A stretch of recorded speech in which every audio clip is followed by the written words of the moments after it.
So 6க்கு 14. First ball across. அங்கே nice ஃபீல்டிங்க, தடுத்து போட்டார்.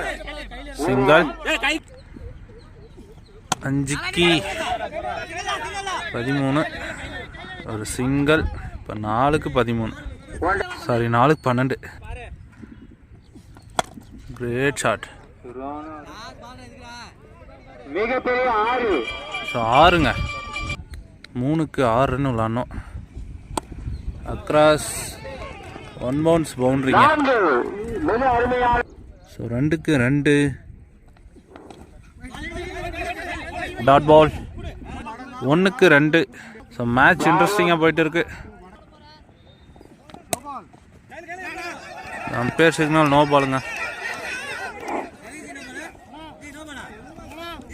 நம்ம 2 ரன். Match win by